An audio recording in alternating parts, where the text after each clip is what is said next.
Bab 7. Sikap kasar.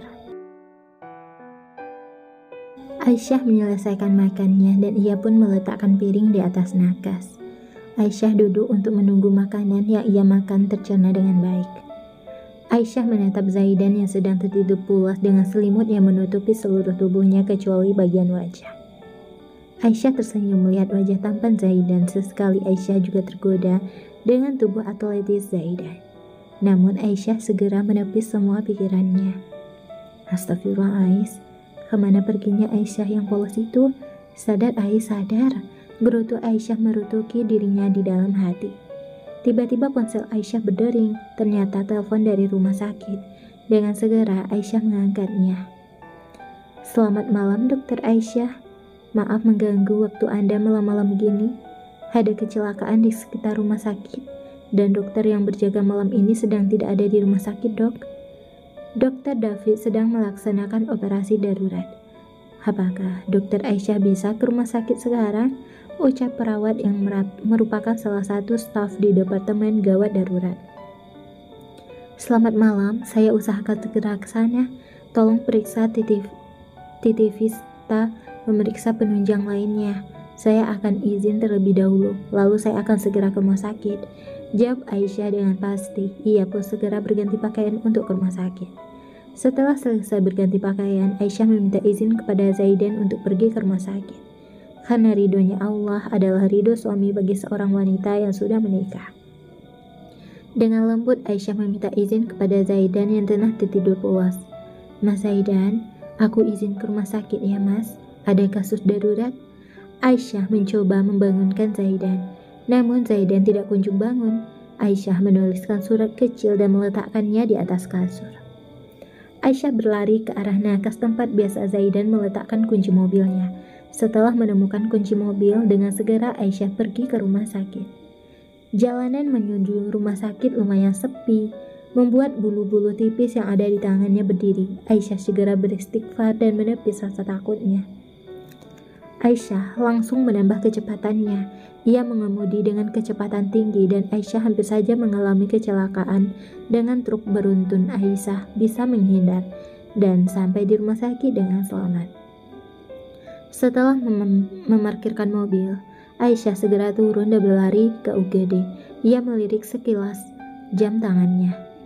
Maaf mengganggu waktu istirahatnya dokter, ucap salah satu perawat yang membantu Aisyah. Ia hanya tersenyum dan menggelengkan kepalanya dengan pelan, menandakan bahwa ia tidak masalah jika diganggu tengah malam begini. Enggak apa-apa kok sus. Oh iya, TTV dan rekam medis pasien bagaimana? Tanya Aisyah sembari memasang stetoskop di telinganya. Aisyah menjalankan tugasnya dengan baik. Setelah selesai melakukan tindakan perawatan, Aisyah keluar untuk beristirahat sebentar di lobi. David melihat Aisyah duduk sendirian lalu menghampirinya. Cie, pengantin baru udah masuk kerja aja, goda David dengan wajah sumringah. David memang senang menggoda Aisyah karena gadis cantik itu mudah sekali untuk tersipu malu seperti sekarang. Apa sih kak?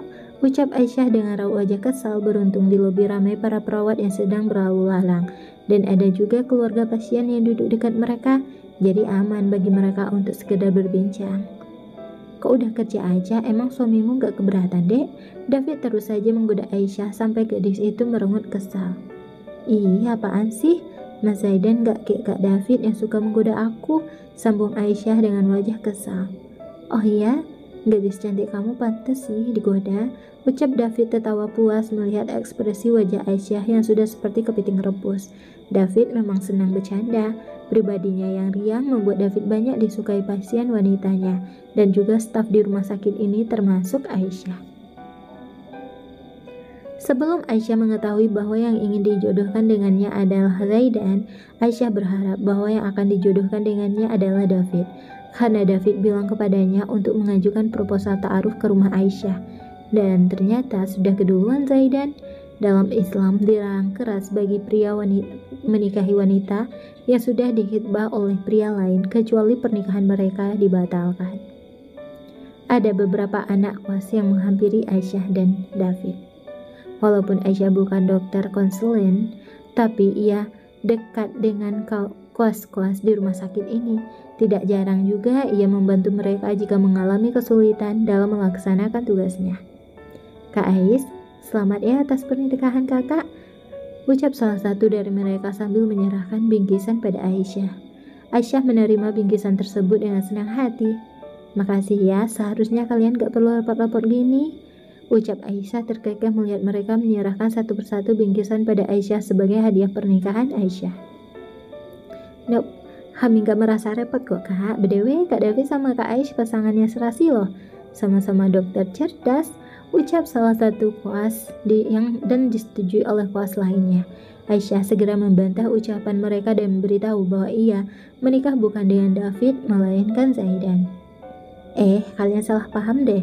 Aku menikah bukan dengan Kak David, bantah Aisyah dengan lembut. Loh, kami kira sama Kak David. Rumor bahwa Kak David mengajukan proposal ta'aruf ke rumah Kak Aisyah tersebar di rumah sakit ini.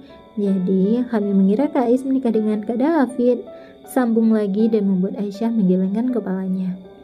Iya, saya emang mengajukan proposal ta'aruf, tetapi suami Dek Ais curi start, ucap David sambil tertawa kecil untuk mencairkan suasana.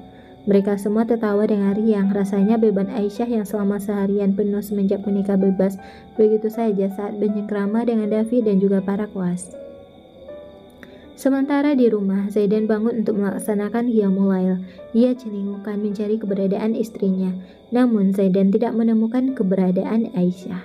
Zaidan melirik sekilas ke arah nakas dan mendapatkan surat yang ditulis oleh Aisyah. Mas, aku izin ke rumah sakit ya. Aku tahu kamu udah melarangku untuk masuk kerja selama Umi ada di sini. Tetapi ini tugasku, ada kasus darurat yang mengharuskanku untuk pergi. Maaf, aku pergi tanpa izin langsung darimu mas. Dan aku izin minjem mobil ke Mas ya. Besok siang aku bakal ambil mobilku sendiri di rumah Abi. Begitulah surat yang ditulis oleh Aisyah. Zaidan meremas surat itu dengan kasar.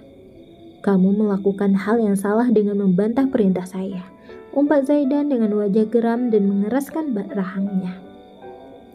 Zaidan mengambil wudhu untuk sholat malam. Setelah melaksanakan sholat malam, Zaidan duduk sambil mengepalkan tangannya dan menunggu Aisyah pulang. Sampai subuh, tiba gadis mungil itu belum juga menunjukkan batang hidungnya. Zaidan membuang nafasnya dengan kasar. Zaidan mengganti pakaiannya dengan baju koko dan pergi ke masjid. Ia berharap gadis itu sudah pulang ketika Zaidan pulang dari masjid. Zaidan melangkah keluar dan melihat mobil kesayangannya tidak ada. Ia menebak bahwa mobilnya dibawa oleh Aisyah ke rumah sakit. Setelah melaksanakan sholat subuh berjamaah, Zaidan pulang ke rumah. Ia melihat kondisi rumah yang sepi dan ternyata istrinya belum juga kembali dari rumah sakit. Zaidan ingin masuk ke dalam rumah, namun langkahnya terhenti saat mendengar seseorang mengucapkan salam dan ternyata Aisyah. Pandangan Zaidan menatap tajam ke arah Aisyah yang sedang tersenyum di ambang pintu. Zaidan langsung menarik kasar tangan Aisyah, membuat Aisyah meringis karena pergelangan tangannya dicengkram dengan erat oleh Zaidan. Mas, lepasin, sakit, ringis Aisyah dan tidak hiraukan oleh Zaidan. Pintu kamar mereka dibanting dengan kasar oleh Zaidan dan membuat Aisyah terkejut setengah mati. Ia tidak pernah mendapatkan perlakuan kasar seperti ini dari keluarganya. Siapa yang mengizinkan kamu untuk pergi?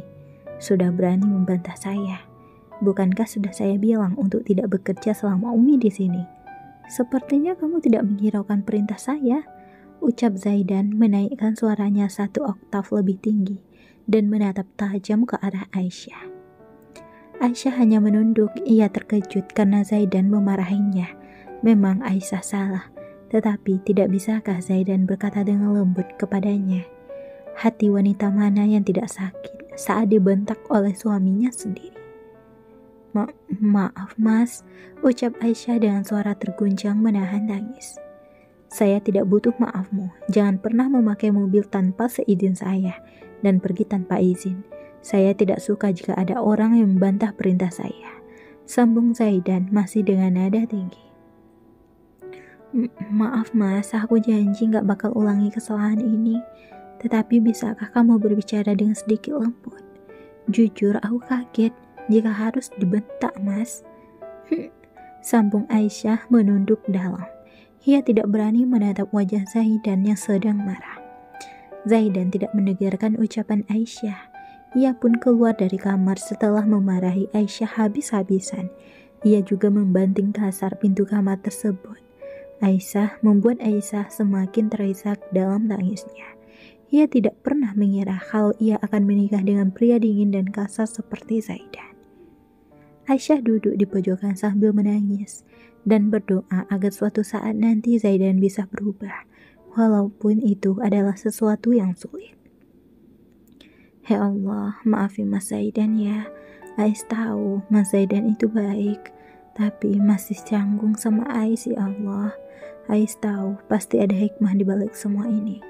Tetapi Ais mohon, rubahlah Mas Zaidan untuk tidak terlalu kasar sama Ais. Ya Allah.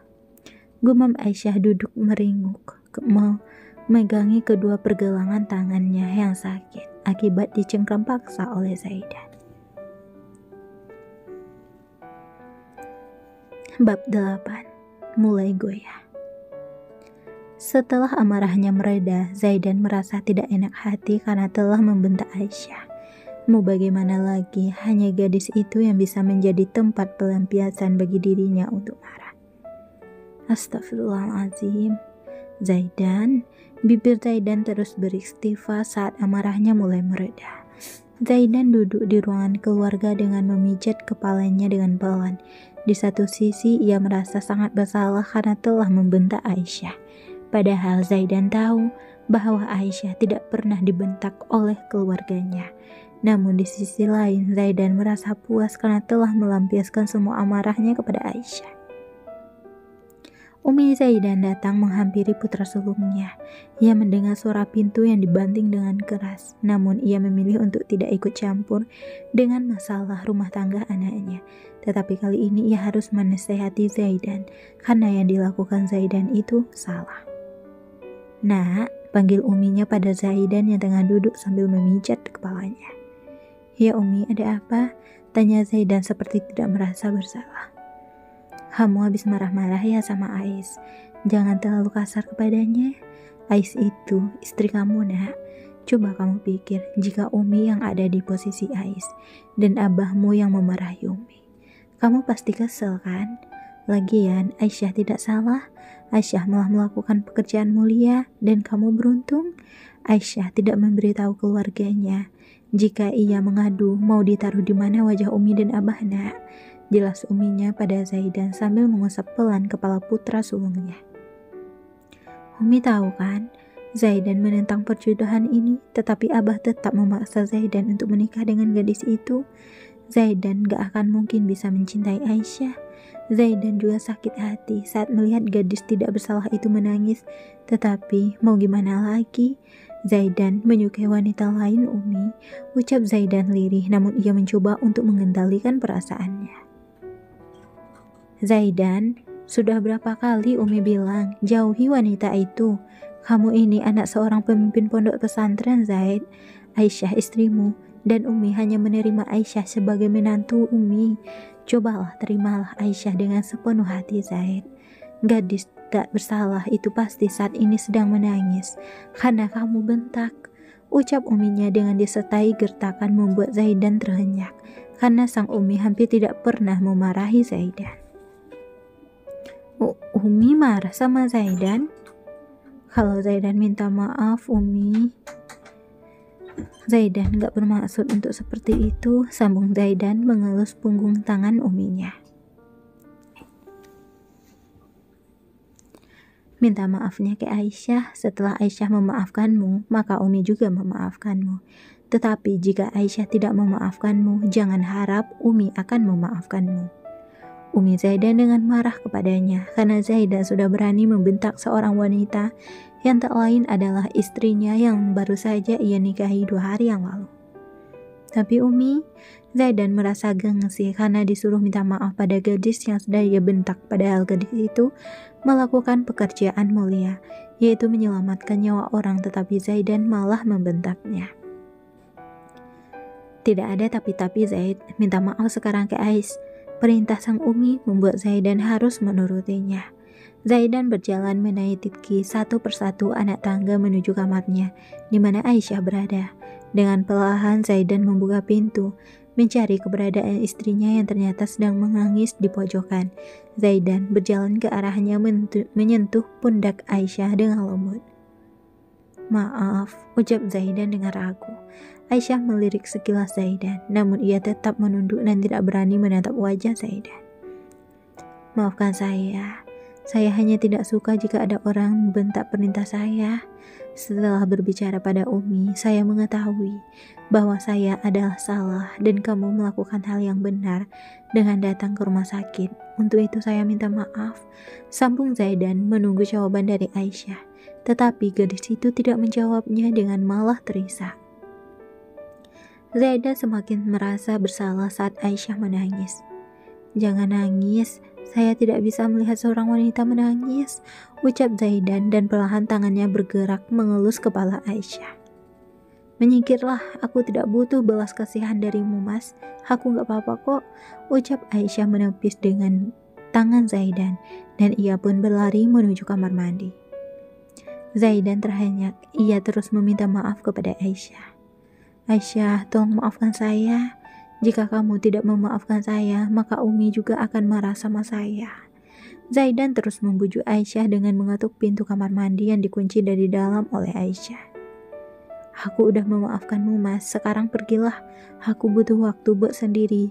Dan nanti aku izin mau ke rumah Abi," jawab Aisyah masih dengan suara serak akibat menangis. "Biar saya antar," sambung Zaidan. Aisyah tidak bisa menolak perintah dari suaminya.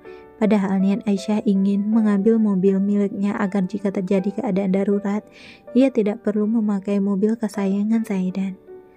Setelah hati Aisyah tenang, ia pun keluar dari kamar. Aisyah menyerka sisa air matanya agar tidak kembali jatuh dari pelupuk matanya. Zaidan masih tetap menunggu hingga Aisyah keluar dari kamar mandi. Ia mendatangi Aisyah dan menyuruhnya untuk duduk di tepi ranjang. Mata Aisyah yang sempat membuat Zaidan ingin mempertimbangkan apa yang dikatakan uminya tadi. "Coba lihat tanganmu," ucap Zaidan pada Aisyah yang masih menunduk.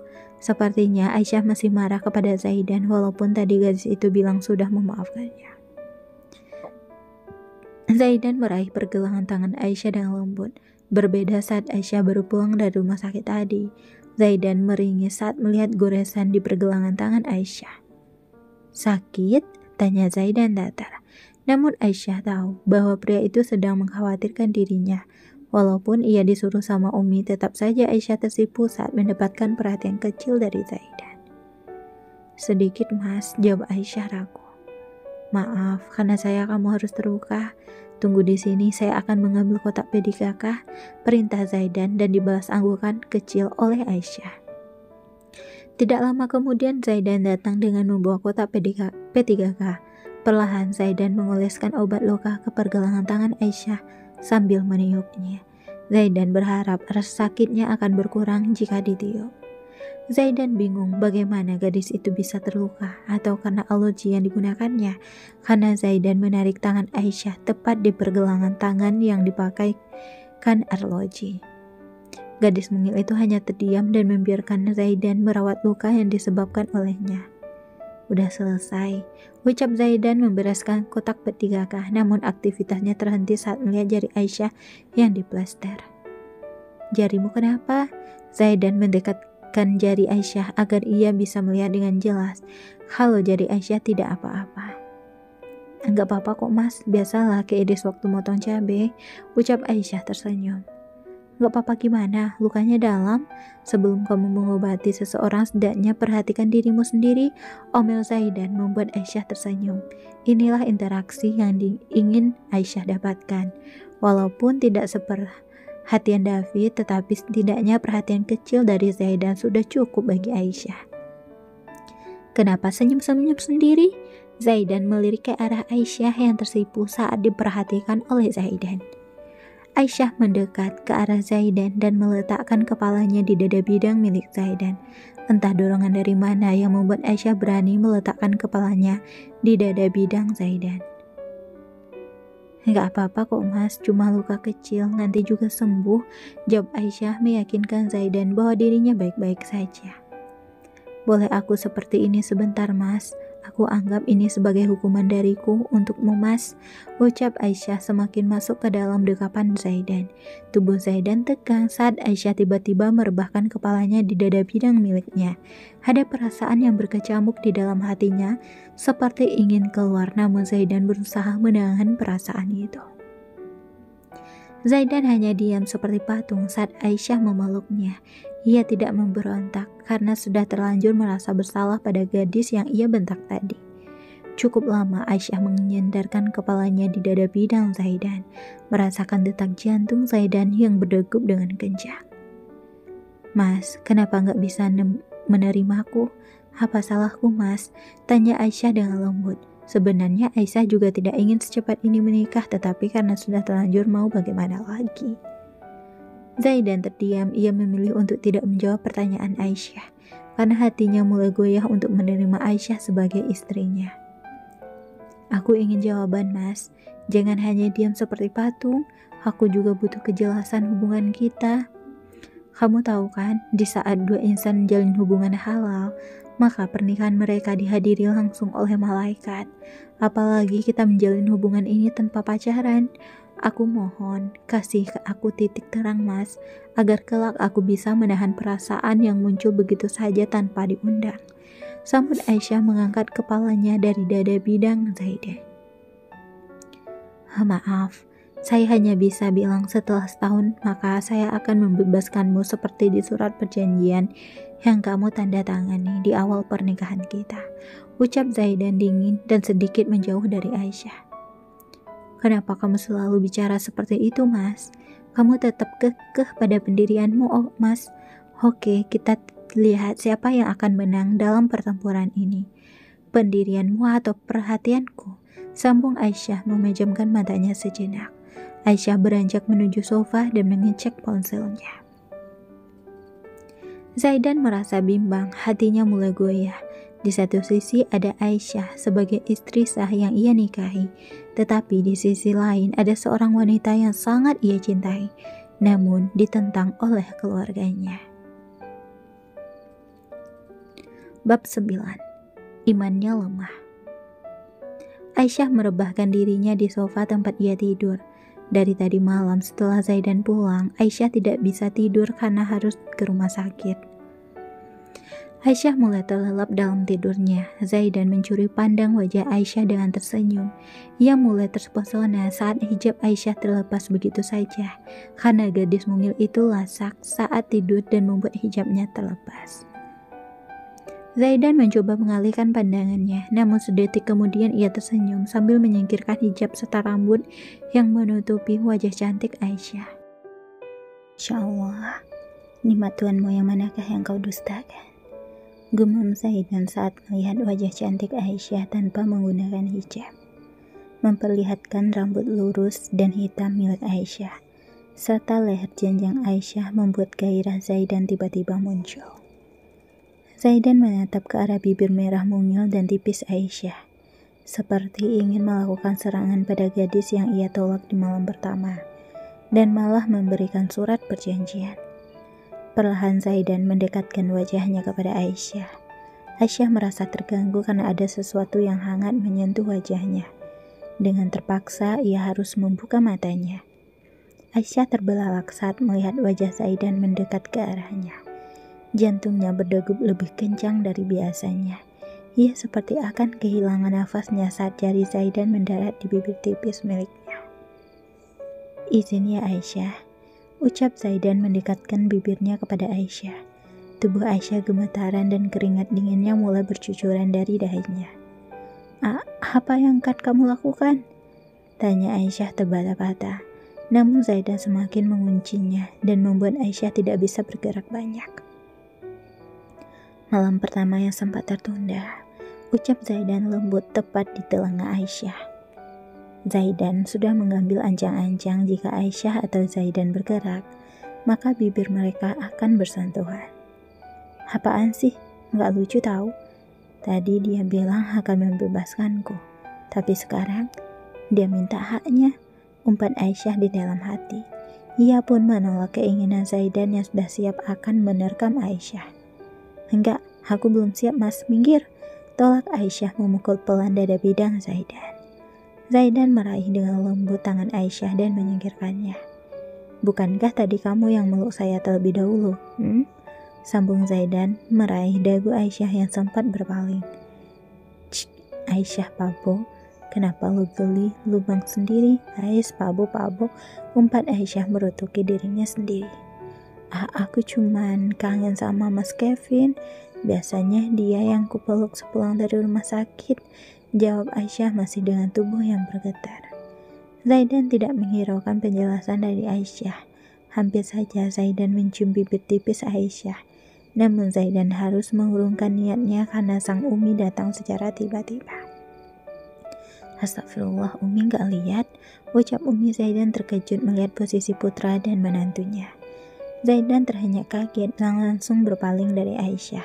Sementara Aisyah menghela nafasnya dengan lega. Kali ini keberuntungan berpihak kepadanya. Aisyah memejamkan matanya agar Umi Zaidan mengira bahwa Zaidan memaksa Aisyah. Umi, Zaidan gak ngelakuin apapun kok. Jelas Zaidan dengan wajah yang panik. Ia tidak ingin Uminya mengira bahwa Zaidan macam-macam dengan Aisyah. Ngelakuin apapun juga gak apa-apa, Le. Umi malah senang, tapi lain kali pintunya ditutup. Untung Umi yang datang, kalau sempat Bi Inem gimana? Sambung Umi Zaidan menggelengkan kepalanya. Ia mengedarkan pandangannya dan menangkap Aisyah yang sedang tertidur. Gih Umi, Zaidan salah, Umi butuh sesuatu, tanya Zaidan mencoba untuk mengalihkan pembicaraannya. Jangan ditanya bagaimana perasaan Zaidan ini, yang jelas ia malu karena Umi yang menangkap basah dirinya sedang ingin melakukan sesuatu dengan Aisyah. Oh iya, Umi lupa, ada Aska di bawah katanya ingin bertemu denganmu, jawab Umi Zaidan membuat Zaidan mengangguk paham. Aisyah tidur? Tanya Umi heran. Karena tadi Zaidan sempat ingin melakukan sesuatu dengan Aisyah. Iya Umi, tadi hijabnya terlepas dan Zaidan ingin memasangkannya, jawab Zaidan asal padahal ia memang ingin melakukan hal yang sudah menjadi haknya. Loh, tidur kok pakai hijab dan kenapa Aisyah tidur di sofa Zaid? Tanya Umi Zaidan yang merasa heran dengan tingkah anaknya dan menantunya itu. Zaidan menelan salivannya dengan susah payah. Sementara Aisyah, gadis itu dengan santai pura-pura tidur membiarkan Zaidan disidang oleh Uminya sendiri. Ketiduran tadi Umi, mungkin capek habis dari rumah sakit, makanya belum sempat lepas hijab, jawab Zaidan kaku. Ia berharap Uminya percaya begitu saja kepada ucapannya. Oh, kirain ya udah Umi turun dulu ya. Pintunya Umi tutup takut ada yang masuk dan lihat, goda sang Umi dan berhasil membuat Zaidan bernafas lega. Setelah Uminya keluar, Zaidan kembali menatap Aisyah yang sedang berpura-pura tidur agar tidak mendapatkan pertanyaan dari mertuanya. Bangunlah, Umi sudah pergi, ucap Zaidan mengelus pelan pipi Aisyah. Kenyal, kata itulah yang cocok untuk menggambarkan pipi Aisyah. Padahal gadis itu tidak pernah memakai skincare apapun, namun kulitnya tetap lembut selembut sutra. Aisyah tidak membuka matanya, karena kalau ia buka pasti Zaidan akan bertindak agresif seperti tadi. Saya tahu kamu pura-pura tidur, sekarang bangunlah, saya janji tidak akan melakukan apapun sebelum kamu siap, ucap Zaidan dingin lalu beranjak menuju kamar mandi untuk membersihkan diri serta berganti pakaian. Zaidan memang tidak biasa mandi subuh, ia mandi jika ingin berangkat kerja. Aisyah memicingkan matanya melihat sekeliling memastikan bahwa Zaidan sudah tidak berada di dekatnya. Kemarin malam dia menolakku dan memberikan surat enggak guna itu. Sekarang dia memaksaku. Dasar beruang kutub, ucap Aisyah kesal, namun malah terdengar jelas di telinga Zaidan. Siapa yang beruang kutub? Tanya Zaidan yang baru saja keluar dari kamar mandi dan hanya menggunakan handuk sebatas pinggang, membuat Aisyah terhentak kaget dan segera menutup matanya dengan selimut yang ada. Astagfirullah, maafin Aisyah ya Allah, astagfirullah. Bibir Aisyah terus beristighfar setelah melihat pemandangan yang membuat dirinya gemetar dan kaget. Zaidan hanya menggelengkan kepalanya, lalu mengambil pakaian yang ditinggalkan di lemari. Ia lupa membawa pakaian ganti ke dalam kamar mandi. Mau tidak mau, Zaidan harus menggunakan handuk sepinggang jika ingin mengambil pakaiannya. Zaidan menganggap Aisyah adalah gadis lucu dan polos. Baru juga akan dicium dan melihatnya shirtless, tapi gadis itu sudah gemetaran. Apalagi jika Zaidan meminta haknya, mungkin Aisyah akan pingsan sebelum pertempuran. Zaidan tidak mengucapkan sepatah kata pun. Ia kembali masuk ke dalam kamar mandi dan berganti pakaian. Setelah itu, baru Zaidan membuka suaranya. "Maaf, saya tidak bermaksud untuk membuatmu terkejut, karena baju saya tertinggal di lemari. Lagian, aurat pria hanya sebatas pusar dan lutut," jawab Zaidan dingin sambil mengeringkan rambutnya lalu menyisirnya. "Tapi tetap aja gak sopan," ucap Aisyah masih tetap menutup wajahnya menggunakan selimut milik Zaidan. "Bukankah saya suamimu? Wajar dong kalau sangat shirtless di depan istri sendiri," ucap Zaidan membuat Aisyah bergidik takut. Bukan langsung turun ke bawah untuk menemui Aska, Zaidan justru menjahili Aisyah. Ia akan membalas dendamnya karena kemarin gadis itu sudah berani menjahilinya dengan menarik dasi ke leher Zaidan. "Saya belum sempat melakukan yang tadi, mau sekarang atau nanti malam?" "Tiba-tiba saya berubah pikiran setelah melihatmu," goda Zaidan membuat Aisyah semakin gemetaran. Ia takut kalau akan disentuh oleh Zaidan. Ya, emang Aisyah akan merasa bahagia karena Zaidan perlahan-lahan sudah mulai dekat, tetapi tetap saja Aisyah belum siap untuk melakukannya. "Enggak, aku enggak siap, Mas." Tekik Aisyah membuat Zaidan tersenyum samar. Untung semua ruangan di rumah ini didesain kedap suara. Jika tidak, maka semua orang akan menghampiri mereka. Hanya suara dari luar yang bisa sampai ke dalam dan suara dari dalam tidak bisa sampai keluar. "Dasar, saya hanya bercanda, jangan dianggap serius," jawab Zaidan mencibit hidung Aisyah dan memakaikan hijab secara asal kepadanya. Aisyah heran dengan perubahan Zaidan yang begitu cepat. Baru beberapa menit lalu Zaidan menarik tangannya dengan kasar dan hasil meninggalkan bekas. Tetapi sekarang pria itu sangat lembut kepada Aisyah. "Aska di bawah, tununlah jika ingin." "Oh iya, tadi karena saya disuruh Umi makanya saya mendekatimu," ucap Zaidan kembali pada sikap asalnya. Padahal baru saja Aisyah bersyukur karena Zaidan sudah mulai berubah. Tetapi ternyata Zaidan tidak pernah berubah. Semua yang ia lakukan hanya demi menyenangkan keluarganya. "Aku tahu kalau kamu berbohong, Mas. Aku ini seorang dokter dan aku juga tahu gelagat orang yang berkata jujur atau tidak. Dan kamu berbohong dengan membawa nama Umi. Padahal kamu memang mulai tertarik kepada aku," gumam Aisyah tersipu malu, dan ia pun beranjak untuk mencuci wajahnya lalu memakai jilbabnya dan keluar kamar dan untuk bertemu dengan Aska, sahabat dari suaminya itu.